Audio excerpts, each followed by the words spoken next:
Welcome, my learner, to this lesson. I'm going to introduce you to production economics.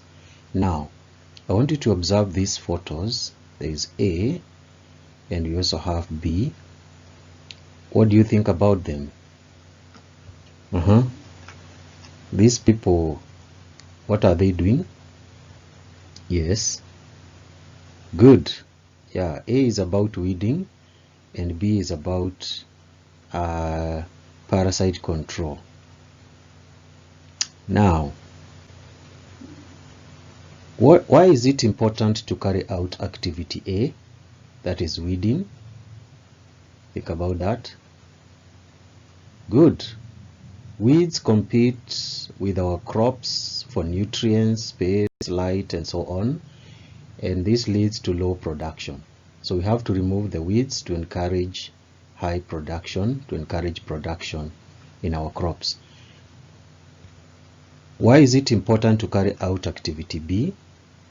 Control of external parasites. Good. You can see there is a dairy animal there. These animals give us milk, and parasites are a menace to dairy production. They actually lead to low production of milk. So we are trying also to encourage production of milk in this case.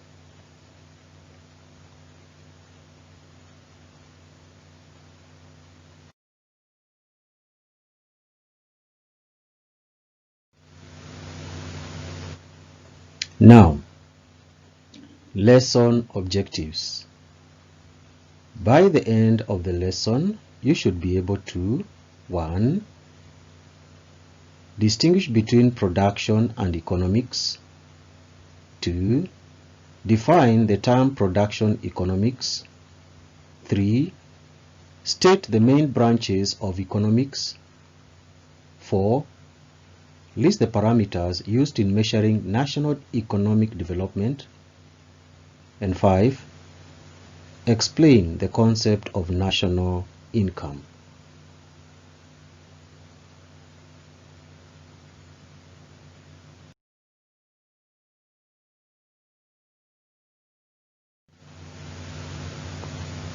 Alright, let's do an introduction.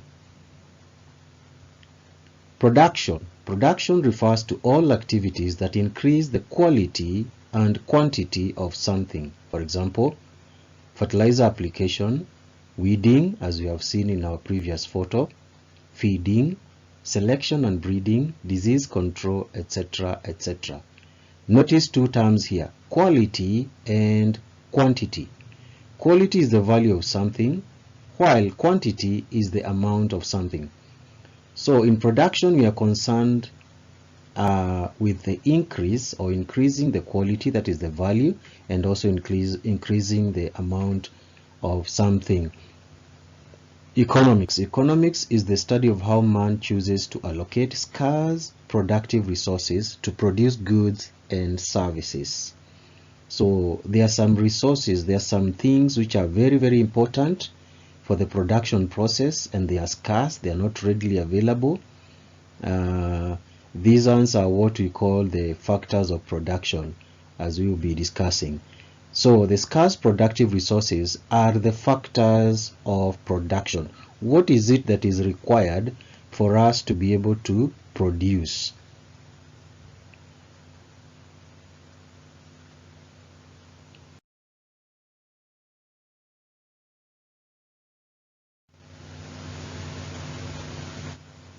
The factors of production. Now look at this. What can you say about that photo? Somebody has seen clouds, mountains, a plantation. Okay, here we are talking about the first factor of production, which is actually land. So there is a tract of land here. So land is a factor of production. We cannot think about production without thinking about land. There must be land. Next, we have another one there. Listed buildings, equipment, houses, livestock, fuel. There is an animal there. There are also some coins that you can see at the far end on the right. So All these are actually factors of production categorized as capital. All this is capital. Then we have the other one there. There's some guys here who are very busy on the farm. These are workers, or the factor of production that we refer to as labor. There must be labor, people working in the farm. And lastly, we have some guy here with a gadget in a farm. So this is about supervising the factors, the other factors of production, or organizing, planning, and so on. This is what we refer to as management. There must be management to ensure that production takes place. Good.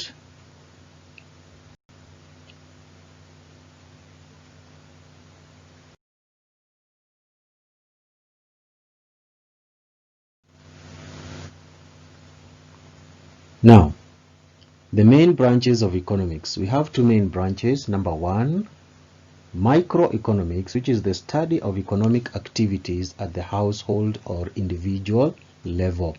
The prefix micro refers to small. Okay, so we are talking about the study of economic activities in a small area, such as a household. Number two, macroeconomics is the study of economic activities at the national level. So here we are broadening our study to a larger area. In actual fact, the prefix macro refers to large. So we are looking at economic activities in a larger area, such as a nation or a country. Yes.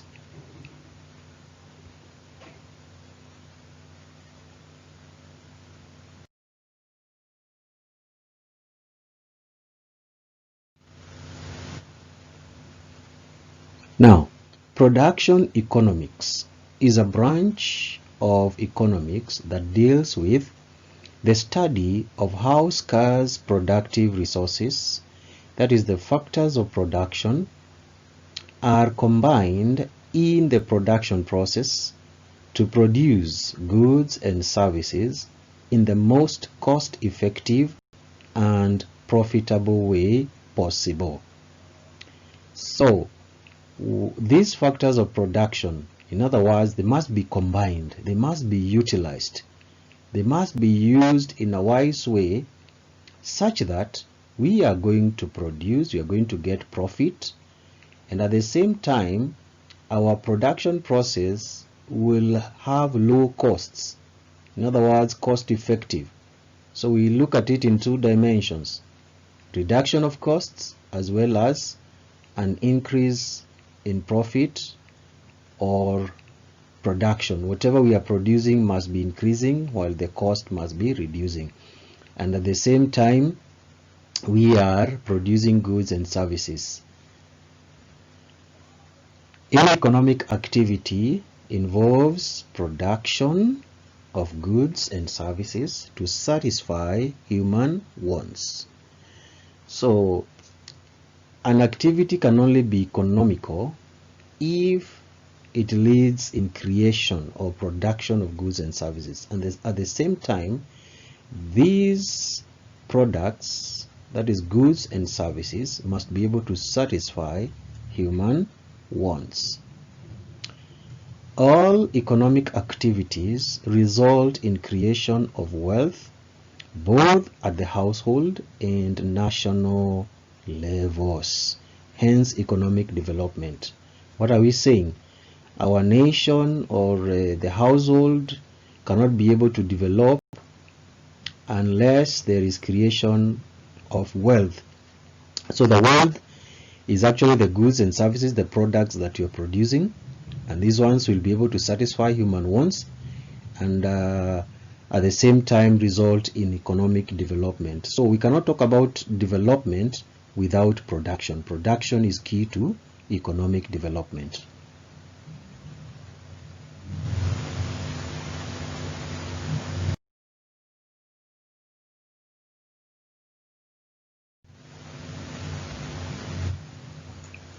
Now, parameters of measuring national economic development. How do we know, or how can we tell that our nation or a country is developing economically? There are some factors or parameters that we use to be able to measure economic development in a nation.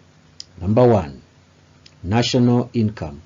I'm going to introduce you to national income briefly as we wind up. Number two, per capita income. Number three, level of technology. 4, literacy levels. 5, gender parity or equality.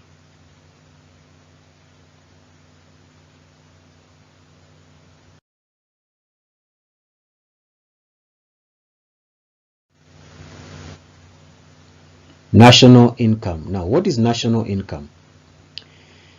National income is the total value of all goods and services produced by the citizens of a country in a given year. So we are talking about the goods and services that citizens of a certain country produce, and we get their value. The value can be quantified in monetary terms, in terms of money, how much, how many shillings, how many dollars, and so on. And it must be in a period of 1 year. So all those goods and services that the citizens produce, notice we're talking about citizens and not foreigners. So if all this, if we can be able to find out all the goods and services produced by the citizens, and then we put that in terms of value, okay, money, how much money, and we count that in a period of 1 year, then what we are doing, we are trying to get the national income. That will be the national income. The concept of national income relates to the following: A, household farm relationships; B, gross domestic product, that is GDP; C, gross national product, GNP; and D, per capita income. Well, my learner, we have come to the end of our lesson. Next time we will discuss more on national income. Continue tuning in, and we are going to share more. Goodbye.